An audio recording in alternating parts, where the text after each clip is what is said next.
97년생이면 혹시 나이가 그러면 29. 찬양 참 감사합니다. 네. 어떤 97년생만의 어떤 특별한 어떤 집단이 있으신 건가요? 이렇게 그룹이 이렇게 단합이 이렇게 딱 잘 되셔서 너무 좋다라고 생각이 듭니다. 네.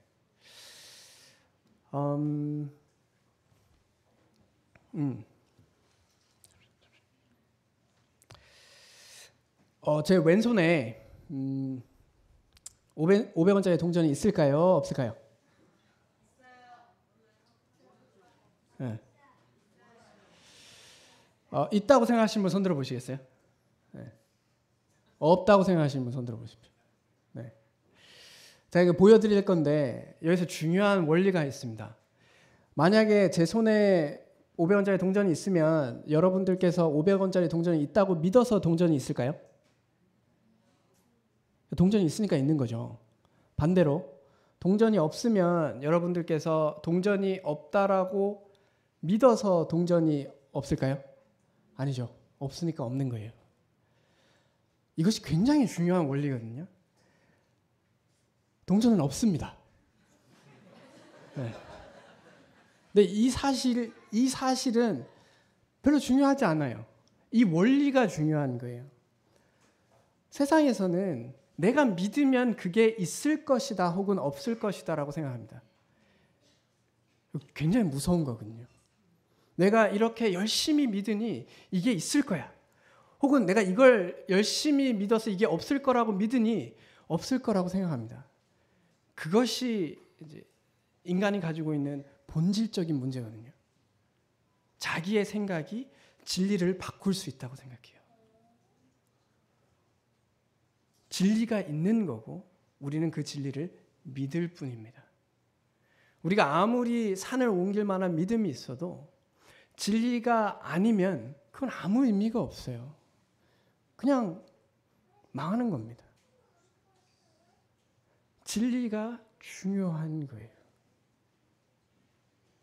그런데 우리가 왜 이렇게 생각하게 되었냐면 속아서 그렇습니다. 예수님께서 사탄에 대해서 이야기할 때 그는 거짓말쟁이고 거짓의 아비라고 이야기를 했어요. 그래서 사탄이 인간을 처음 속이고 유혹했을 때 그 유혹 때문에 인간은 결국 자기가 보고 싶은 대로 세상을 보고 자기가 느끼는 대로 세상을 느끼게 되었습니다. 굉장히 무서운 거예요. 진리가 있는데 그 진리가 내 마음에 들지 않아요. 그러니 안 듣는 거거든요. 거짓이 있지만 이게 내 마음에 드니까 그냥 그걸 믿는 거예요. 신천지에 계시다가 나가셨던 분들이 계세요. 근데 다시 돌아가는 경우가 있거든요. 그래서 인터뷰를 합니다. 왜 다시 나왔는데 그게 사실이 아니라는 걸 아는데 왜 다시 돌아가냐라고 물어봤을 때 이렇게 얘기합니다. 신천지만큼 나를 아껴주는 사람이 없다. 그만큼 신경 써주니 이게 사실인지 아닌지 알아도 내가 그곳에서 위로를 얻겠다는 거거든요. 되게 무서운 거예요. 우리가 살아가는 방식이 그렇게 될 때 결국 망하는 거거든요. 그랬을 때 처음 사탄이 인간을 속이는 방식으로 하나님 안에서 누리는 행복을 뺏어가게 됩니다. 사람들은 이제 원래는 피조물인 인간은 하나님 안에서 행복을 누리는 게 진리예요. 그 안에 우리가 1교시에 봤던 것처럼 하나님 안에서 누릴 수 있는 진리 가운데 행복이 있거든요. 그런데 그걸 빼앗겼어요. 그 빼앗기는 방식을 보면 지금 이 시대를 살아가는 때도 사단이 여전히 그렇게 역사한다는 걸 알게 됩니다. 창세기 3장 1절에 보면 사탄이 하와에게 와서 처음 한 질문이 이거예요. 참으로 너희에게 동산 모든 나무의 열매를 먹지 말라 하시더냐. 이 말의 의미는요. 왜 이렇게 질문했을까요? 참으로 모든 나무라고 질문했을까요? 이 질문에 담겨져 있는 의미가 뭘까요? 하나님은 너를 통제하고 너에게 인색한 분이시며 너에게 모든 것을 주지 않는 분이라는 생각을 하게 만드는 질문을 한 거예요. 모든 나무를 열매를 먹지 말라고 했느냐. 거기에 하와가 넘어갑니다. 왜냐? 하나님의 말씀에 먹지도 말고 만지지도 말라라고 대답해요. 하나님이 그렇게 얘기하지 않으셨어요. 그런데 하와의 마음속에 하나님은 통제하고 인색하고 나를 힘들게 하는 분으로 생각하게 만들었어요. 우리가 하나님 안에서 행복을 누리지 못하는 이유 중에 하나가 여기에 있거든요. 하나님은 인색하고 내가 원하는 걸 안 주시며 나를 통제하려 하고 그런 존재로 생각하게 만듭니다. 그럴 때 우리는 하나님 안에서 행복을 누리지 못해요. 오히려 하나님, 이런 하나님이라면 난 좀 거리를 두고 싶어. 이런 하나님이라면 나는 안 믿을 거야. 라고 생각하게 만들었어요. 지금 이 시대도 똑같습니다. 많은 사람들이 하나님을 거절하는 이유 중에 하나가 하나님은 너무 자기중심적이야. 자기가 원하는 대로만 하려고 하고 정말 하나님 인간을 배려하고 있는가? 인간을 사랑하고 있는가에 대해서 의문을 품게 하거든요. 욥에게 사탄이 했던 일이 정확하게 그 일이었어요.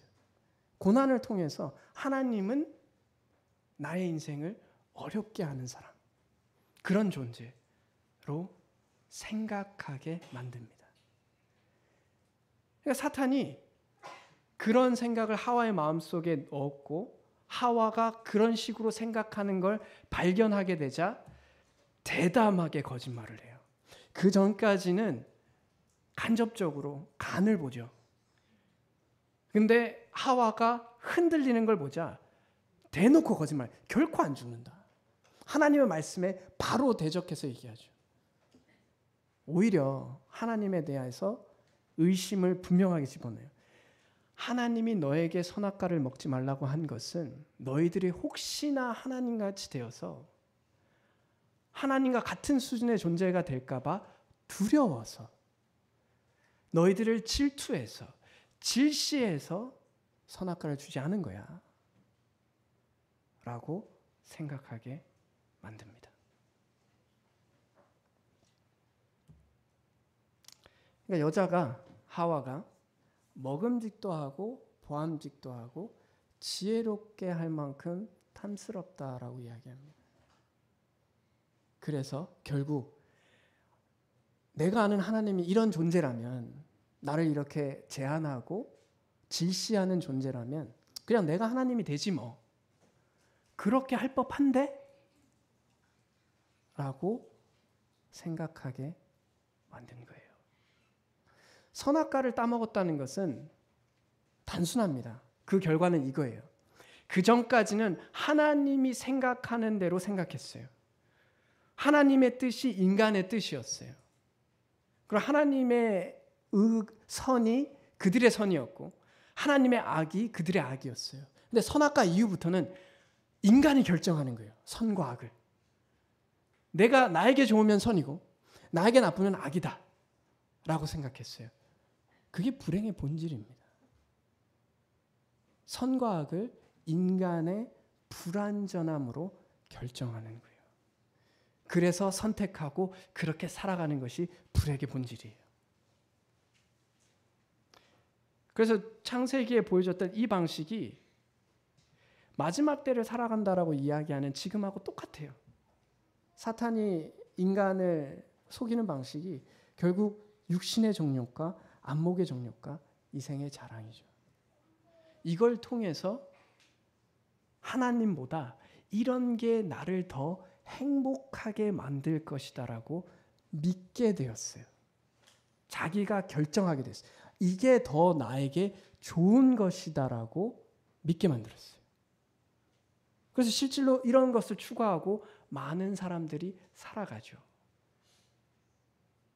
그런데 그리스도인들은 이것에서부터 누리는 쾌락과 행복이 진정한 행복이 아니다라는 것을 발견하게 해주십니다. 그래서 하나님 안에서 누리는 행복이 진정한 행복이다라는 것을 계속해서 말씀하고 계세요. 그래서 하나님께서 우리로 하여금 돌아오라라고 이야기하는 겁니다. 나와 함께 행복을 누리며 나로 인해서 행복하라라고 성경을 통해서 계속해서 이야기해요. 돌아와라.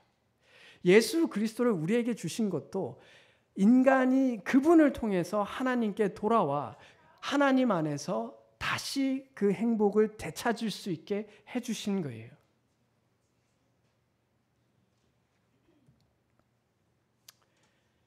예레미야 2장 19절에 이렇게 얘기하죠.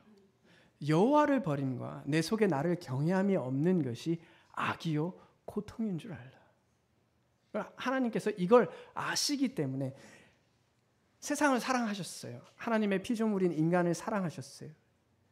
그래서 예수님을 보내셔서 우리로 하여금 구원받게 하셔서 이 고통 가운데 이 악 가운데서 벗어나게 해주신 겁니다.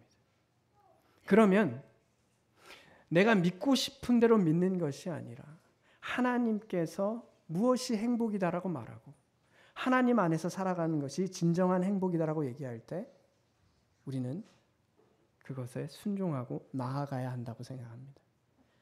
그래서 하나님께서 돌아오라고 이야기하고 하나님을 알아가라라고 이야기합니다. 시편 73편 29절에 하나님께 가까이함이 내게 복이다.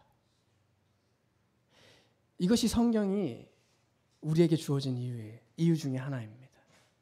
우리가 하나님을 버렸을 때 불행할 수밖에 없고 그러나 하나님 안에 있으면 다시 행복할 수 있으므로 하나님께서 우리에게 예수 그리스도를 주셔서 진정한 행복을 누리게 하셨어요. 이런 맥락 가운데 이제 호세아 6장 1절에서 6절 말씀을 읽을 때 왜 하나님께서 돌아오라라고 얘기하고 왜 나를 알아라라고 이야기하는지에 대해서 이해하게 됩니다. 하나님께서 자기 중심적이라서 그분께 돌아오라고 얘기하는 게 아니에요. 하나님께서 자기 중심적이라서 나에게 영광을 돌리라고 말하는 게 아닙니다. 하나님보다 높으신 이가 없기 때문에 하나님께로 돌아오고 하나님보다 우리를 행복하게 할 존재가 없기 때문에 하나님께로 돌아오라고 이야기하는 겁니다. 하나님은 거짓말을 하실 수 없기 때문에 우리를 사랑하심으로 우리에게 가장 좋은 것을 주시려고 할 때 자기 자신을 주신 거예요. 그래서 호세아서에 있는 말씀을 통해서 하나님을 아는 것이 진정한 행복이라는 것 다시 발견하고요. 그럼 하나님을 어떻게 알아가는가에 대해서 이야기하기를 원합니다. 호세아서 6장 1절에서 6절 한 절씩 교독하면 어떨까 싶어요. 제가 먼저 읽겠습니다. 호세아서 6장 1절에서 6절 제가 먼저 읽겠습니다. 오라 우리가 여호와께로 돌아가자. 여호와께서 우리를 찢으셨으나 도로 낫게 하실 것이요 우리를 치셨으나 싸매어 주실 것임이라.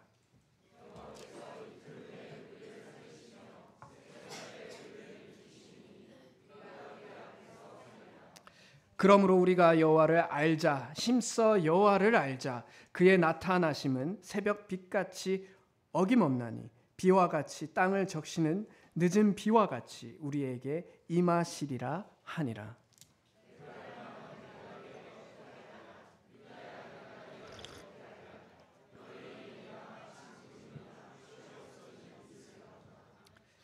그러므로 내가 선지자들로 그들을 치고 내 입의 말로 그들을 죽였노니 내 심판은 빛처럼 나오느니라.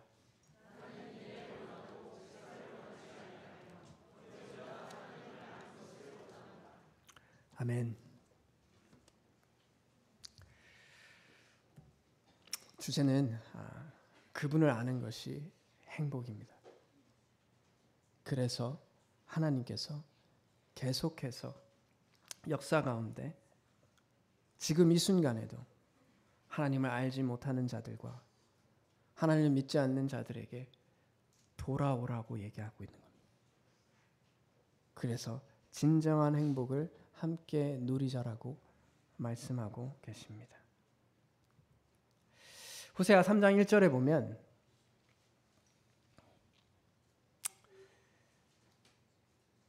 호세아의 전체 이야기를 아실 겁니다.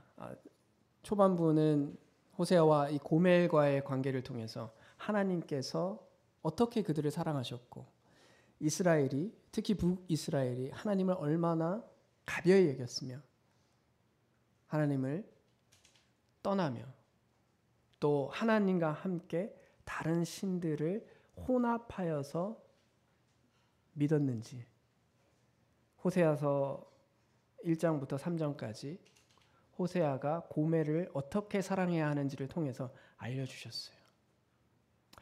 우리가 이 땅을 살아가면서 이럴 때가 있어요. 이스라엘 백성이요, 우상 숭배를 할 때 하나님을 안 믿은 게 아닙니다. 하나님도 믿었어요. 하나님도 믿고 바알도 믿은 거예요. 이 말은 나에게 도움이 될 법한 신들은 다 믿었다는 거예요. 비가 필요할 때는 바알을 믿었어요. 그래서 바알로부터 축복받기를 바랬어요. 근데 여호와 하나님이 필요할 때는 또 여호와 하나님한테 간 거예요. 그래서 그분에게 또 복을 받는 거예요. 그래서 이 표현처럼 다른 신들을 섬기고 건포도 과자를 즐길지라도 우리가 실제로 그럴 때가 있잖아요. 돈과 하나님을 겸하여 섬길 수 없지만 우리가 섬길 때가 있잖아요. 그것을 통해서 마치 돈이 나에게 진정한 행복을 줄 것처럼 다고다고 하잖아요. 근데 하나님께서는 우리가 그럴지라도 내가 너희들을 사랑하니 호세아로 하여금 음녀인 고멜을 사랑하라고 말씀하십니다. 하나님께서도 우리를 그렇게 사랑하세요. 우리가 그럴지라도 즐길지라도 사랑하십니다.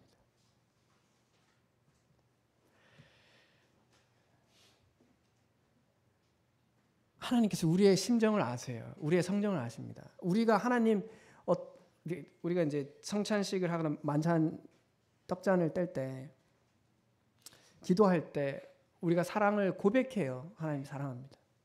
찬양 가운데 하나님 정말 사랑합니다.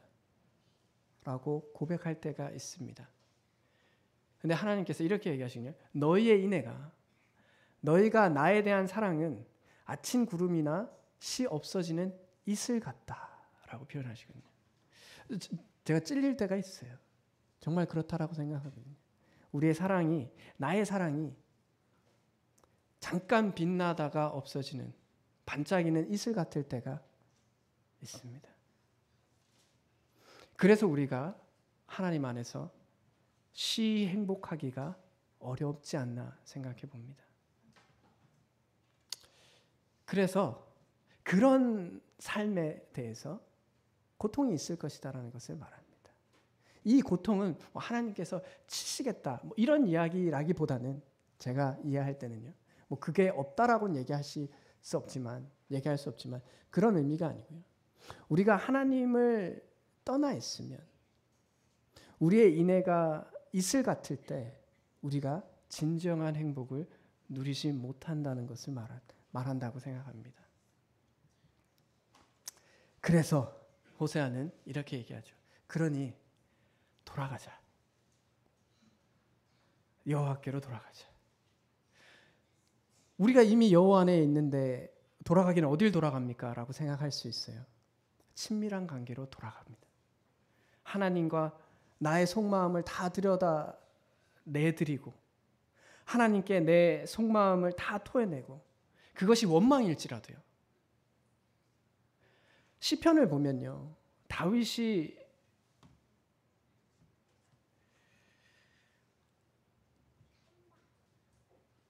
죄송합니다. 혹시 여기 전원이 이게 전달이 되고 있을까요? 지금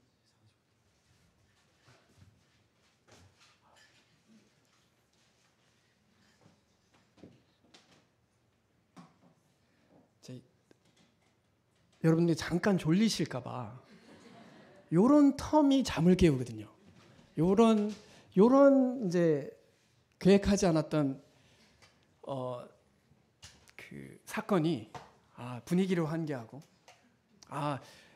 다시 정신 차리고 들어야지. 뭐 이런 계기를 마련한다고 생각합니다. 감사합니다, 당신. 그래서 다윗은 시편에서 보면 자신의 울분과 고통을 적나라하게 하나님께 뱉어내거든요. 심지어 자기의 원수의 자녀들이 거지가 되기를 바란다라고 얘기해요. 근데 그게 사람과 사람 사이에서는 문제가 돼요. 그렇게 하시면 안 돼요. 그러나 나와 하나님 사이에서는 그렇게 하셔도 돼요. 다 들어주십니다. 나의 마음속에 있는 이 고통을 있는 그대로 하나님에게 다 내뱉어도 괜찮으세요. 하나님 그걸 원하세요. 그게 하나님께로 돌아간다는 것의 의미라고 생각해요. 친밀한 관계예요. 내가 좋거나 내가 편한 것만 말하고 내가 하나님을 찬양할 때만 하나님을 찾는 게 아니고요. 나의 고통 가운데, 나의 어려움 가운데, 그리고 나의 불만과 분노 가운데 하나님을 찾는 거예요. 하나님께서 우리에게 어떤 어려움 가운데 회복시키겠다라고 하시는 거거든요. 회복시키겠다. 그것이 무엇이 되었든 결국 우리의 마음이 회복되면 다 회복되는 거잖아요. 우리의 마음이 그래 제가 진짜 화가 나고요. 정말 어렵지만 제가 하나님을 깊이 묵상하니 제 마음에 회복이 됩니다. 제가 정말 싫지만 하나님이 원하시니 알겠습니다. 이 고통이 감내하기 어렵지만 주님께서 먼저 감내하셨으니 저도 한번 감내해 볼게요. 그렇게 회복하시겠다라고 말씀하시는 겁니다. 3절에 그러므로 우리가 여호와를 알자. 힘써 여호와를 알자. 주님께로 돌아온다는 것은 결국 그분을 안다는 겁니다. 그분이 얼마나 위대하신 분이시고 그분이 얼마나 놀라운 분이시고 그분이 얼마나 선하신지에 대해서 아는 겁니다. 근데 그것은 그냥 알아지지 않아요. 힘써 알아야 합니다. 왜냐? 어렵거든요. 그분을 깊이 알아가는 것은 어려워요. 왜냐? 안 알아가고 싶거든요. 그분을 알아가는 것보다 이 세상의 육신의 정욕과 안목의 정욕과 이생의 자랑에 대해서 알아가는 게 더 좋거든요. 그게 나에게 더 많은 기쁨을 줄 것 같거든요. 그래서 의지적으로 하나님을 알려고 애써야 합니다. 여기서 안다라는 것은 깊이 소통하고 깊이 체험한다는 것을 말해요. 창세기에 아담이 하와를 알았다라는 표현, 동침해왔다는 표현이 이 표현입니다. 친밀하고 그분과 가깝게 온전히 마치 하나가 된 것처럼 아는 것을 말합니다. 그리고 이것은 힘써 알아가야 합니다. 제가 이제 결혼할 때 주례를 맡으신 분이 계셨어요. 그분께 제가 질문을 했어요. 교수님, 지금 제가 결혼을 하는 이 상황에서는 제 아내가 정말 사랑스럽게 보이고 누구보다 이쁘게 보이지만 한 2, 3년이 지나면 그렇게 보이지 않을 때가 올 텐데 어떻게 해야 하죠? 라고 물어봤어요. 교수님이 뭐라고 하셨냐면 사랑은 의지다라고 말씀하셨어요. 사랑은 그냥 감정만 있는 것은 아니다. 진정한 사랑은 내가 이 사람을 사랑하기로 결정하여 의지적으로 살아가는 것을 사랑이라고 이야기하셨어요. 왜냐하면 그것이 하나님께서 우리에게 하시는 사랑이거든요. 헤세드라는 단어가 있잖아요. 사랑 혹은 자비라는 이 단어는 언약의 의미를 담고 있습니다. 내가 너를 사랑하기로 약속했다라는 거예요. 내가 속상하고 네가 이런 식으로 살아도 막 속상하고 나를 배신하고 하더라도 나는 너를 사랑하겠다라고 얘기하는 거예요. 의지적으로요. 이것이 힘써 여호와를 알자의 맥락입니다. 제 기분이 나쁠 수가 있어요. 하나님 어떻게 이럴 수가 있나요? 그런데 의지적으로 하나님을 사랑한다면 하는 선택을 하는 겁니다.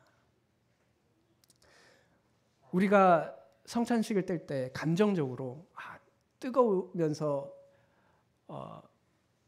감사기도를 드리는 것만이 감사기도의 본질은 아니라고 생각해요. 내 마음이 불편하고 어렵지만 마치 아내가 믿거나 남편이 어렵지만 아내라면 남편에게 그냥 밥을 해주고 남편이라면 아내에게 그냥 집을 청소해주고 그런 것처럼 하나님 앞에 그냥 들고 나오는 겁니다. 그 마음이 좀 억지라도요. 왜냐 그렇게 억지를 부리는 이유가 하나님을 의지적으로 선택하기 때문에 그렇습니다.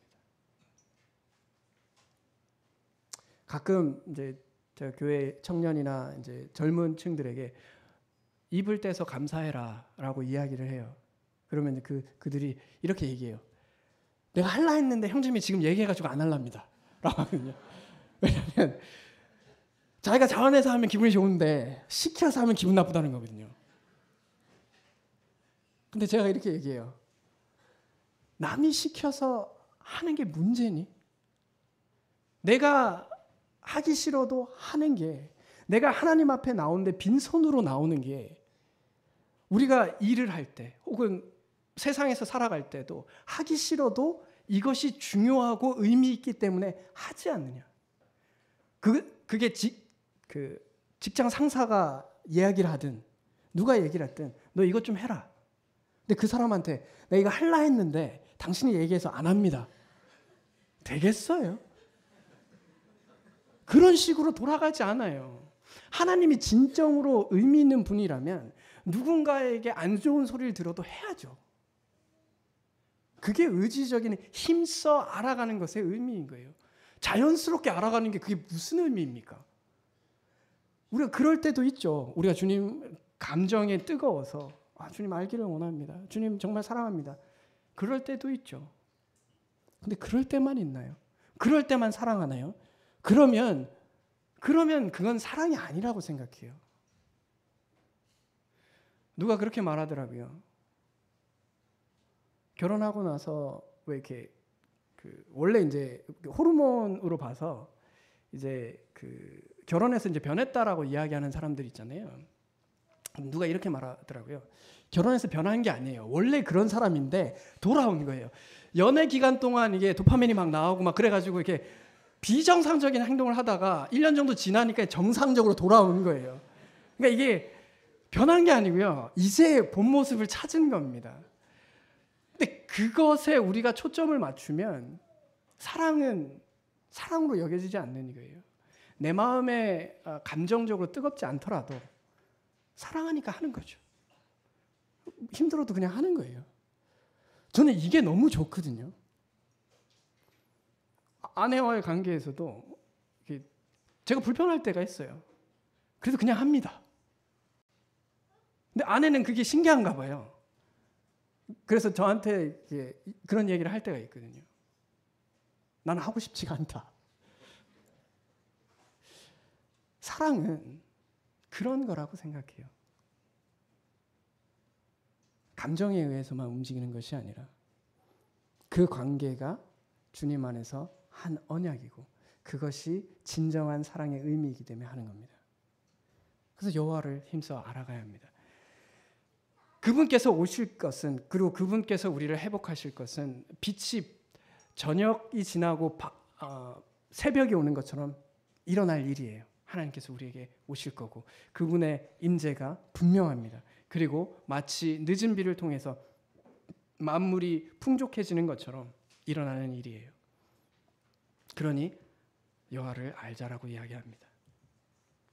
그리고 6절에 나는 인애를 원하고 번제보다 하나님 아는 것을 원한다라고 이야기합니다. 이 말이 제사를 지내지 말란 얘기가 아니고요. 제사를 지낼 때 사랑 가운데 그 마음에 진정한 의미의 사랑을 가지고 제사를 지내라는 얘기예요. 하나님을 알아가라는 겁니다. 그럼 이것이 의미하는 바는 로마서 12장 1절에 이렇게 얘기하거든요. 신약에 와서 제사를 통해서 예배의 의미를 아주 분명하게 이야기해요. 너희 몸을 하나님이 기뻐하시는 거룩한 산 제물로 드리라라고 이야기하시죠. 이 말은 결국 네가 죽어야 한다는 말입니다. 제물은 죽어야 돼요. 그래야 제물이죠. 그러나 삶으로 드리는 내가 죽는, 자기 중심성이 죽는 방식으로 하나님께 나아갈 때 그것이 진정한 의미의 예배라고 이야기하는 겁니다. 이것이 인애가 함께하는 제사예요. 영적 예배가요, 진정한 의미의 내 삶을 드리는, 내 안의 욕망을 꺾고 내가 죽어 주님께 드리는 예배가 영적 예배고 그것이 인애가 함께하는 제사며 이것이 하나님을 알아가는 겁니다. 그리고 그런 하나님을 알아갈 때 우리가 진정한 행복을 누린다라고 말씀하고 계신 거예요. 우리가 누군가를 사랑할 때요, 거창하게 사랑하려고 하지 마십시오. 그냥 예의를 다하십시오. 그게 사랑입니다.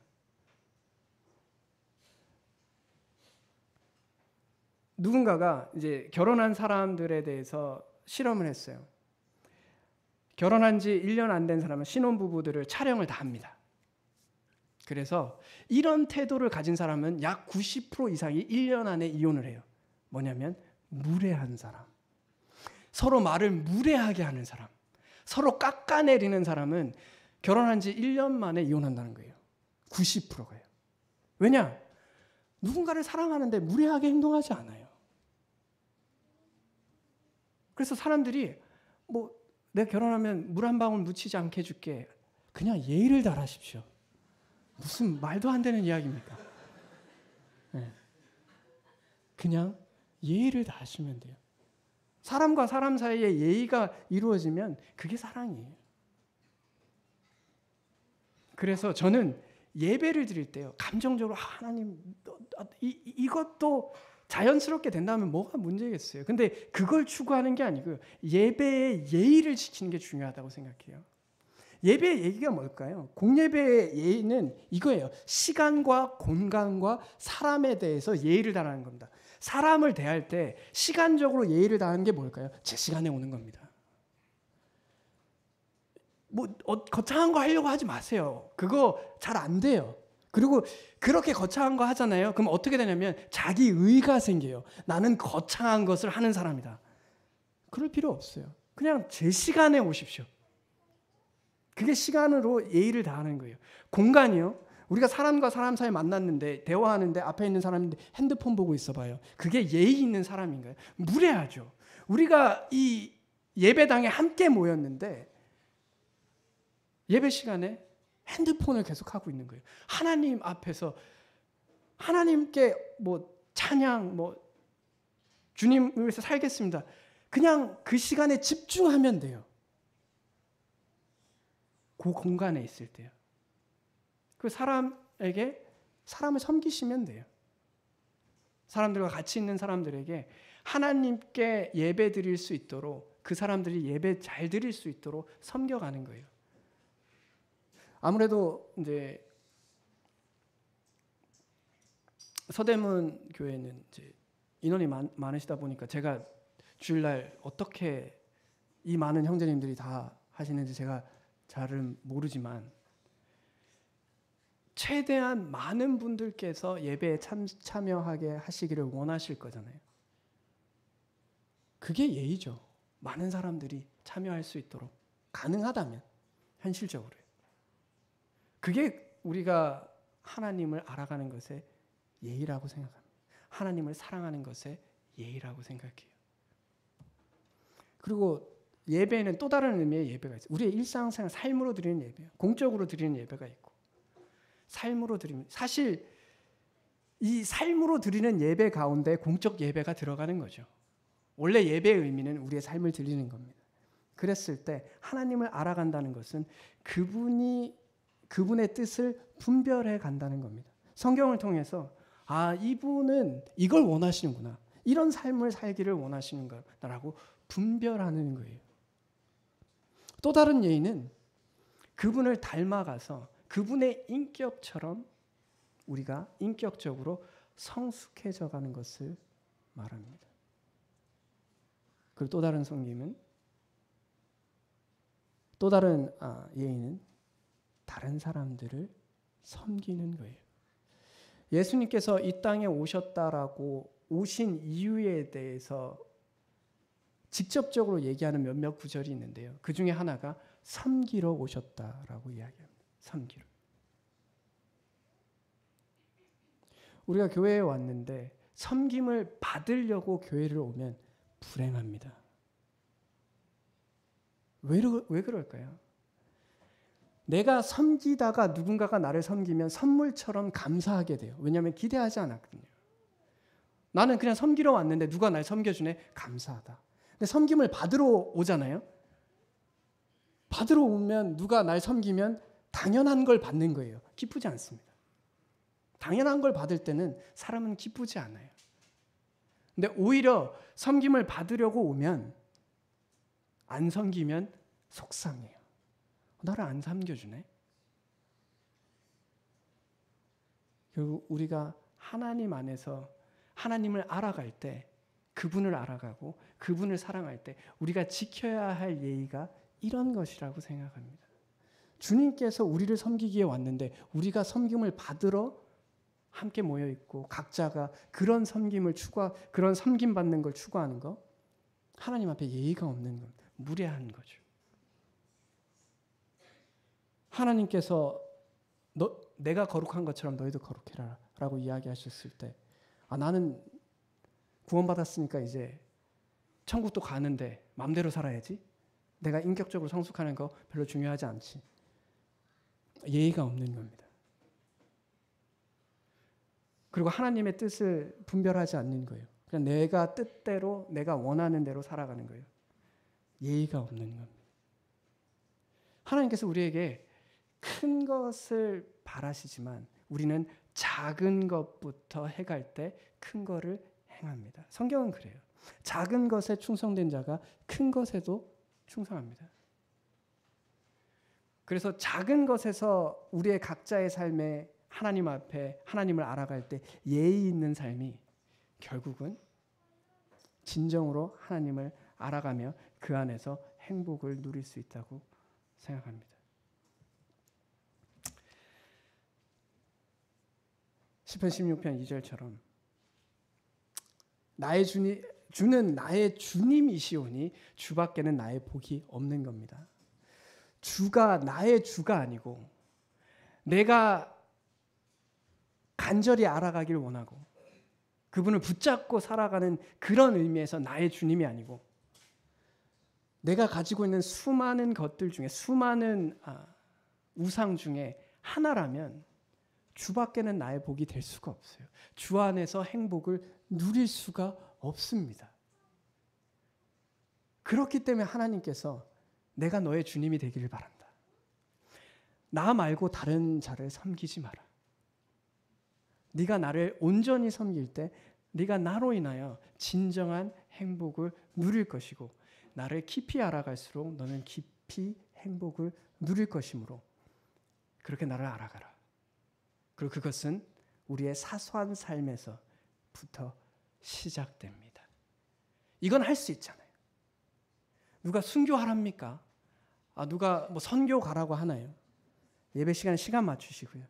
여기 있는 동안에는 핸드폰 보지 마시고요. 그리고 서로 섬겨가시고요. 또 하나님의 분별을 뜻을 알려고 애쓰시고요. 그리고 주님을 조금씩 어제보다 조금 더 닮아가려고 애쓰시고요. 그리고 다른 사람들을 내가 할 수 있는 만큼 섬기시길 애쓰시는 가운데 하나님을 알아가실 겁니다. 그리고 그것을 온전한 행복으로 누릴 수 있기를 간절히 원합니다. 다 같이 기도하겠습니다. 하나님 아버지, 은혜를 감사합니다. 하나님을 아는 것이 행복이다는 이 진리 가운데 나의 생각을 내어놓고 나의 생각을 내려놓고 이 진리를 붙들고 이 진리에 나의 마음을 맞추기를 원합니다. 내가 생각해서 진리가 만들어지는 것도 아니고 내가 열정을 가진다고 해서 진리가 없어지는 것도 아닐 때 하나님께서 주신 말씀을 통해 하나님 안에서 누리는 행복을 발견하고 나의 일상 가운데, 우리의 일상 가운데 하나님께 예의를 다하여 주님을 알아가기를 원합니다. 주님을 깊이 알아가면 알아갈수록 우리가 행복한 것을 알게 하셔서 주님, 세상에 줄 수 없는 평안, 세상에 줄 수 없는 행복을 마음껏 누리며 살아갈 수 있도록 도와주시기를 간절히 원하며 그 시작은 작은 것부터 해갈 수 있기를 원합니다. 이 모든 것을 우리 주 예수 그리스도의 이름으로 기도드렸습니다. 아멘. 감사합니다.